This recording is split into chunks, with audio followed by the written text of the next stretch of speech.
Hello everyone, we are doing the third question of exercise 11.2. It is to construct a triangle PQR in which QR is equal to 6 centimeters, angle Q is equal to 60 degrees and PR minus PQ is equal to 2 centimeters. So let us begin with the construction. Just observe that we have the triangle that is to be constructed with the base given to us, QR equal to 6 centimeters. One of the base angles, Q equal to 60 degrees and the distance of the other two sides is 2 centimeters. But here PR minus PQ is equal to 2 centimeters. The angle given to us is Q. So that means that the side containing the angle is the shorter side. PQ is the shorter side and PR is the longer one. That means here we will be having, it is the construction which is different from the previous construction wherein the side containing the given angle was the longer one. Here we have the side which is containing the angle is the shorter side. So let us begin with the construction. The first step will be to construct QR equal to 6 centimeters.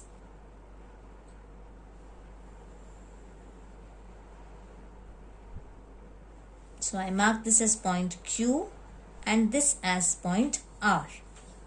Let us write the steps of construction also side by side. Draw a line segment QR equal to 6 centimeters.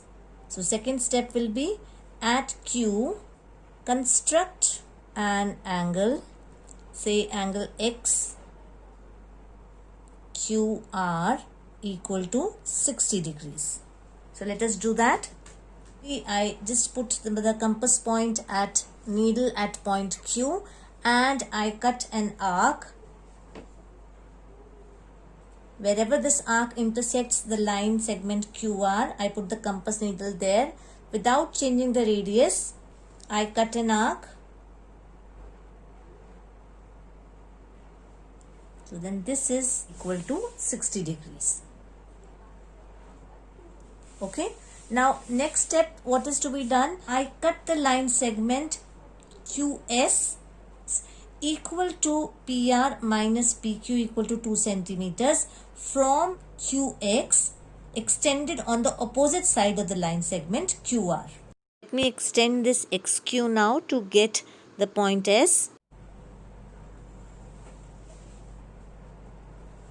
So I cut out QS equal to PR minus PQ equal to 2 centimeters. So let's say this is point S and I haven't marked this ray as QX ray.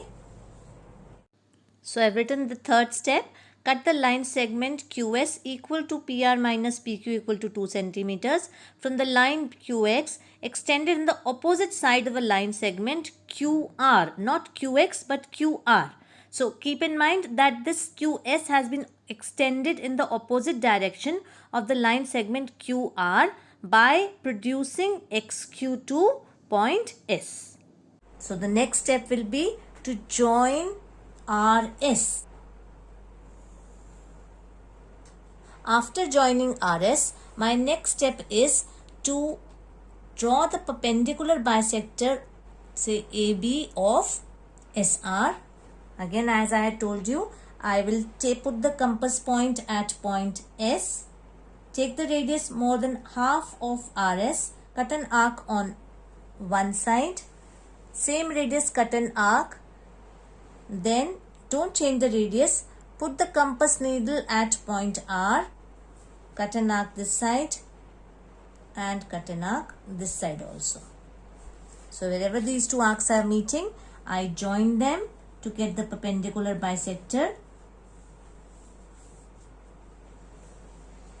of the line segment RS and I mark it as maybe let's say AB. I can mark it out. Wherever this perpendicular bisector AB is intersecting QX, that is point P. So I join P and R to get the required triangle PQR. And PQR is the required triangle. So let us write the other steps. So the fourth step will be So the fourth point is join RS and draw its perpendicular bisector to intersect QX at P. The final step will be join PR to get triangle PQR. And my answer statement will be, therefore, triangle PQR is the required triangle. As I had told you, if steps of construction are not asked, you must write what is given and the final statement that triangle PQR is the required triangle. So I hope this construction is clear to you. Please watch the video again to understand better. Thank you so much.